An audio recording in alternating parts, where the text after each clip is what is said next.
Para repercutir aqui sobre esse encontro bilateral entre Trump e Xi Jinping, eu converso agora com Roberto Dumas, que é professor do INSPER, já está aqui comigo, também estrategista-chefe da GCB.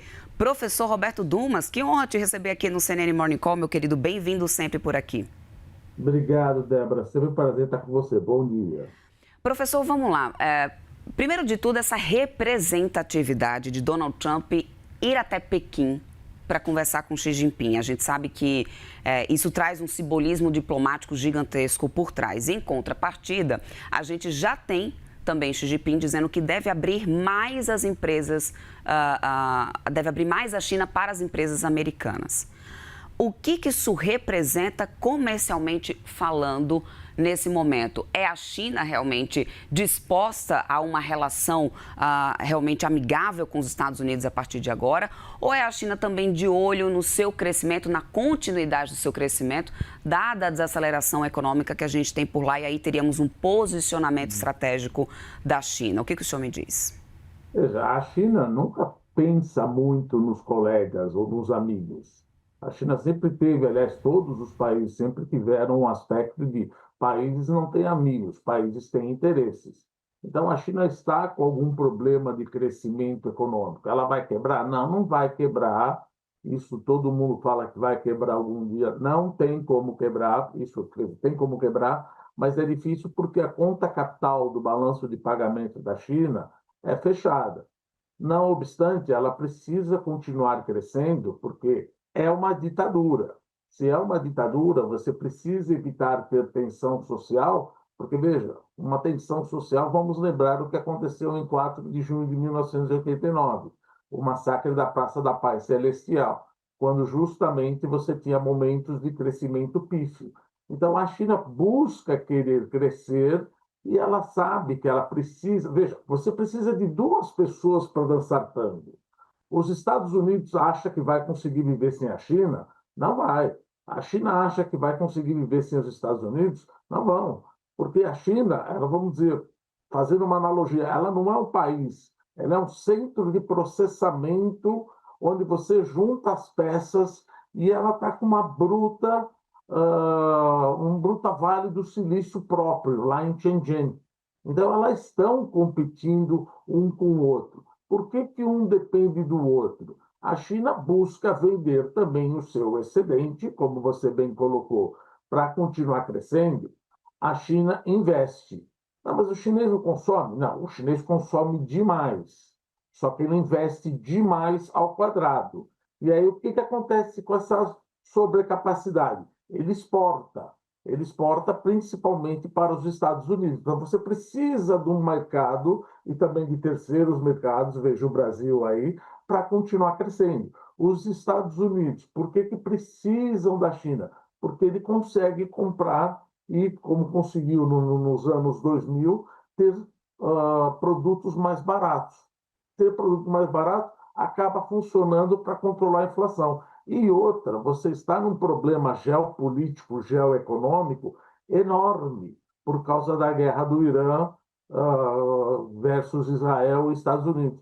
Então, você trazer a China, na medida do possível, mais para o lado do Ocidente, porque a China depende demais do óleo importado, do petróleo importado, vindo lá do Estreito de Hormuz. Então, você trazendo cada vez mais a China para o lado do Ocidente, você procura não afastar, não dá para afastar isso daí, mas minimizar a ajuda que a China está dando tanto para a Rússia quanto para o Irã na compra de petróleo. Então, essa coisa de comércio ela é importante. Está indo o CEO da NVIDIA, está indo o CEO da Apple, o CEO da Boeing. Pois é, professor. Aliás, eu quero pegar o gancho no que o senhor está falando, da presença desses empresários nesse momento, que seria já a minha próxima pergunta para ti.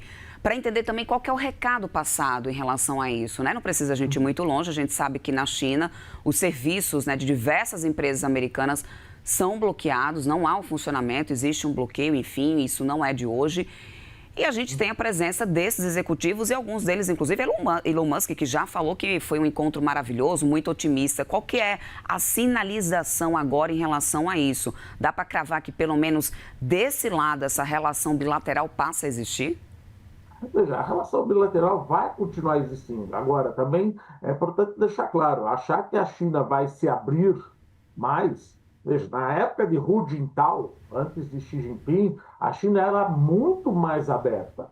Com Xi Jinping, veja, quando você vai na China, antigamente você entrava num hotel, você conseguia entrar no Instagram, na internet. Agora, não importa qual hotel de luxo você entra, você não consegue mais, a não ser que você tenha um proxy, um VPN que consiga entrar. Mas está muito mais difícil. A visão do Estado está muito mais ferina e felina, olhando para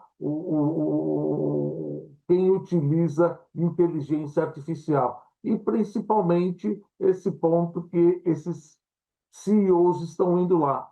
Porém, aonde que o Brasil pode aproveitar isso daí? Justamente na parte do agronegócio.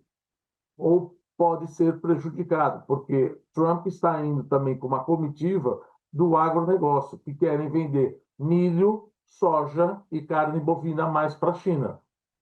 No ano passado, chegaram num acordo, mas o acordo da soja era aquele acordo que já existia. Então, o Brasil precisa ficar olhando aí, senão vai acabar sendo prejudicado por esse lado. Mas achar, voltando para a tua pergunta, Débora, que eventualmente nós teremos um novo relacionamento de inteligência artificial e da abertura, apesar dos CEOs estarem indo lá, da abertura das comunicações, para a população, Uhum. isso eu acho muito difícil, Débora. E o ponto mais delicado, o ponto de tensão desse encontro, né, professor? Que pelo que eu estou vendo aqui, das declarações que tá exatamente isso, Taiwan. A China já andou alertando em relação a isso, pelo menos são as atualizações que nos chegam agora, pela CNN Internacional também. Taiwan, na sua visão, deve ser realmente o grande problema nessa situação, porque a gente também já teve Trump se recusando a responder perguntas de jornalistas mais cedo, durante a pose ali para a foto, justamente quando foi indagado sobre Taiwan. Taiwan é uma terra muito complicada. Veja, se você for lá para a história, Taiwan era dos chineses até 1895. Em 1895, os chineses entraram em guerra com os japoneses. Ficou uma terra japonesa de 1895 a 45. 45, o Japão perdeu a Segunda Guerra. 45 a 49, Taiwan ficou terra de ninguém. 49, Chiang Kai-shek, da Revolução Nacionalista, perdeu o conflito civil com Mao Tse-tung e fugiu e montou a República da China, a República de Formosa.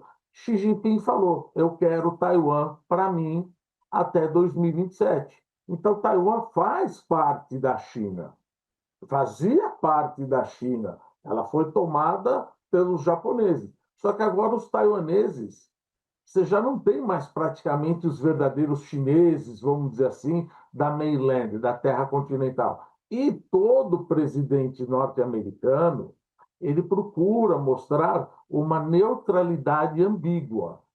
Eu vendo armas, a não ser Joe Biden, que ele provavelmente estava meio confuso. Eu vendo armas, mas eu acredito que Trump não vai falar que quer a independência de Taiwan.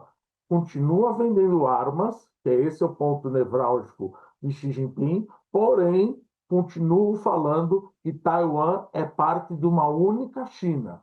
Eu aposto que Trump vai falar isso, porque senão seria um completo rompimento de relações diplomáticas se os Estados Unidos reconhecessem Taiwan como um país independente. Por que essa neutralidade ambígua?